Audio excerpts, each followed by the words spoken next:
ये बात आज से करीब 1 साल पहले की है। हमारे स्कूल में फाइनल एग्जाम आने वाले थे और मेरी तैयारी अभी अधूरी थी। हमारे स्कूल की लाइब्रेरी आमतौर पर शाम 5 बजे बंद हो जाती थी, लेकिन एग्जाम के टाइम पर स्कूल ने नया नियम बनाया। अब लाइब्रेरी रात 12 बजे तक खुली रहती थी, ताकि बच्चे चाहें तो देर रात तक पढ़ाई कर सकें। मेरा घर स्कूल के पास ही था, इसलिए मैं अक्सर घर के बजाय लाइब्रेरी में पढ़ना पसंद करता था। वहाँ शांति रहती थी, कोई आवाज नहीं, कोई डिस्टरबेंस नहीं। उस दिन मैं शाम करीब 6 बजे लाइब्रेरी पहुंचा। मैं पढ़ाई में इतना डूब गया कि समय का पता ही नहीं चला। जब मैंने घड़ी देखी तो रात के 10 बज चुके थे। ये मेरे लिए बहुत अनयूजुअल था, क्योंकि मैं कभी भी इतना देर तक नहीं रुका था। 8 बजे तक भी कुछ बच्चे लाइब्रेरी में होते थे, लेकिन 10 बजे पूरा कमरा बिल्कुल खाली था। ऐसी शांति थी जैसे कोई वहाँ मौजूद ही ना हो। मेरी तैयारी बस 10 से 15 मिनट में खत्म होने वाली थी, तो मैंने सोचा बस थोड़ा सा और फिर घर चला जाऊंगा। मैं अपनी कॉपी में लिख रहा था, तभी मुझे पीछे से एक आवाज सुनाई दी, छप छप, जैसे कोई इंसान धीरे धीरे लंगड़ा कर चल रहा हो। मेरी सांस रुक गई। मैंने तुरंत पीछे देखा, लेकिन वहाँ कोई नहीं था। फिर भी वो आवाज धीरे धीरे पास आती जा रही थी। मैं घबरा गया। मैंने जल्दी से किताबें उठाई और बिना कुछ सोचे लाइब्रेरी से बाहर भाग गया। लाइब्रेरी के बाहर एक लंबा सा कॉरिडोर था और उसी के आखिर में स्कूल का मेन गेट था। मैं तेजी से भागते हुए बाहर की तरफ जा रहा था। तभी मैंने कॉरिडोर के आखिर में एक औरत को खड़ा देखा। वो बिल्कुल सीधी खड़ी थी और उसके चेहरे पर कोई एक्सप्रेशन नहीं था। मुझे समझ नहीं आया कि वो कौन है, क्योंकि उस टाइम स्कूल में कोई नहीं होना चाहिए था। जैसे जैसे मैं उसके करीब गया, मेरा दिल तेजी से धड़कने लगा। अचानक मुझे ऐसा लगा जैसे मेरी बॉडी भारी हो गई हो। मैंने डरते हुए आवाज दी, कौन है? और उसी पल वो औरत पलक झपकते ही गायब हो गई। मैं वहीं कुछ सेकंड तक खड़ा रह गया, फिर जल्दी से गेट की तरफ भागा। जब मैं स्कूल से बाहर निकला तो बाहर का माहौल और भी अजीब था। सड़क पूरी तरह खाली थी, कोई गाड़ी नहीं, कोई इंसान नहीं, जबकि वो रास्ता आमतौर पर रात में भी बिजी रहता है।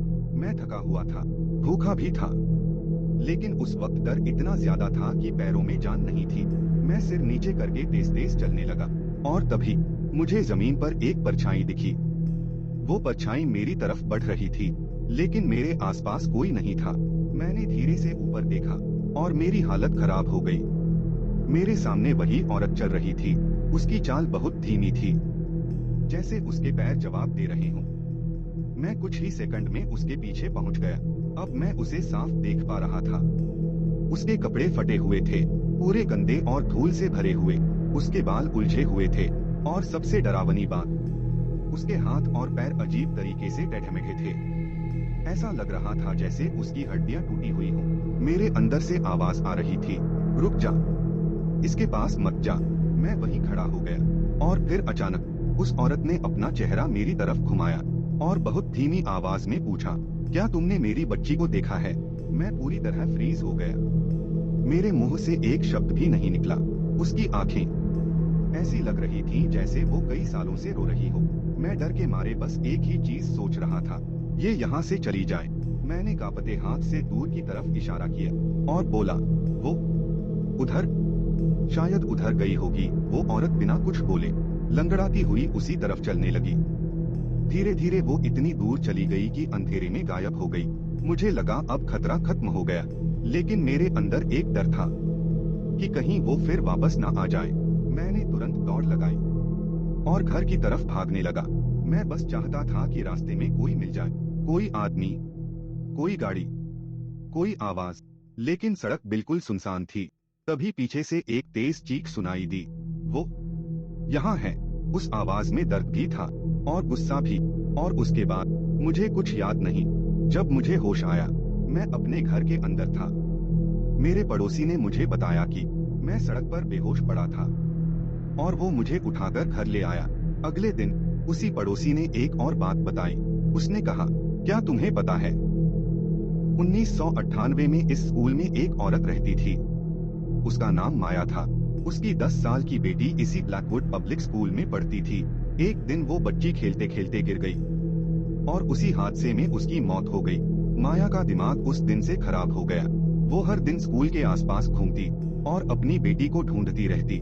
लोग कहते हैं उसकी मौत के बाद भी उसकी आत्मा अब तक उसी इलाके में भटकती है और हर उस इंसान से पूछती है, क्या तुमने मेरी बच्ची को देखा? आज भी जब मैं उस स्कूल के पास से गुजरता हूँ तो मेरे कानों में वही आवाज गूंजती है, वो यहाँ है। ये कहानी सिर्फ एंटरटेनमेंट के लिए है।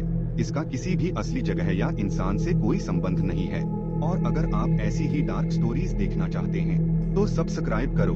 मिलते हैं अगली वीडियो में एक और चौंकाने वाली कहानी के साथ।